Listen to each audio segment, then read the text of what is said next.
എങ്ങനെ organically sales generate ചെയ്യാം, Leeds generate ചെയ്യാം എന്നുള്ള കാര്യമാണ് നമ്മൾ ഇന്ന് ഇവിടെ ഡിസ്കസ് ചെയ്യുന്നത്. നേരത്തെ പറഞ്ഞതുപോലെ തന്നെ ഇൻസ്റ്റാഗ്രാം സ്റ്റോറിക്ക് ഒരു സൈക്കോളജി ഉണ്ട്, ഒരു അൽഗോരിതം ഉണ്ട്. അതിൽ സൈക്കോളജി ഓൾറെഡി നമ്മൾ ഡിസ്കസ് ചെയ്തു. ഇന്ന് പറയുന്നത് അൽഗോരിതത്തെ കുറിച്ചാണ്. ഇൻസ്റ്റാഗ്രാം സ്റ്റോറിന്റെ ലൈഫ് ടൈം എന്ന് പറയുന്നത് 24 hours ആണ്. അതായത് ഞാൻ ഇപ്പൊ ഒരാളുടെ സ്റ്റോറി വ്യൂ ചെയ്തിട്ടുണ്ടെങ്കിൽ അത് 24 മണിക്കൂറിനുള്ളിൽ അപ്ഡേറ്റ് ചെയ്തിട്ടുള്ള ഒരു സ്റ്റോറി ആയിരിക്കും. അതേസമയം എന്റെ ഫീഡിലേക്ക് വരുന്ന പോസ്റ്റ്, റീല് അത് 2 days ആയിക്കോ, 3 days ആയിക്കോ, 5 days ആയിക്കോ എന്നുള്ള രീതിയിലൊക്കെ എന്റെ ഫീഡിൽ പോസ്റ്റും റീൽസും ഒക്കെ വരാറുണ്ട്. സോ സ്റ്റോറീസിനെ കൺസിഡർ ചെയ്യുന്ന സമയത്ത് ഒരാളുടെ ഏറ്റവും റീസെന്റ് ആയിട്ടുള്ള അപ്ഡേറ്റ്സ് ആണ് ഇൻസ്റ്റഗ്രാം സ്റ്റോറി പുഷ് ചെയ്യുന്നത്. മാത്രമല്ല ഇൻസ്റ്റഗ്രാം സ്റ്റോറിക്ക് മാത്രം സ്പെഷ്യൽ ആയിട്ടുള്ള കുറച്ച് ഫീച്ചേഴ്സ് ഉണ്ട്. അതായത് നിങ്ങൾക്ക് ഒരാളെ ഡയറക്ട്ലി വാട്സപ്പിലേക്ക് റീഡയറക്ട് ചെയ്യാൻ പറ്റും, വെബ്സൈറ്റിലേക്ക് റീഡയറക്ട് ചെയ്യാൻ പറ്റും. അതിനുള്ള ഒരുപാട് ടാപ്പബിൾ ആയിട്ടുള്ള സ്റ്റിക്കേഴ്സും ഇൻസ്റ്റഗ്രാം സ്റ്റോറീസിൽ അവൈലബിൾ ആണ്.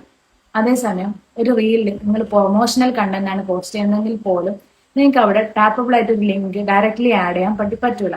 പക്ഷെ സ്റ്റോറീസിൽ അത് പറ്റും. അവിടെയാണ് നമുക്ക് കൺവേർഷൻസ് ചെയ്യാൻ വേണ്ടി ഹെൽപ്പ് ചെയ്യുന്നത്. പക്ഷെ നമ്മുടെ തന്നെ ഒരു ബിഹേവിയർ നോക്കുന്ന സമയത്ത് സ്റ്റോറീസ് ആണ് ഫസ്റ്റ് നമ്മൾ സ്ക്രോൾ ചെയ്യാന്ന് പറഞ്ഞു.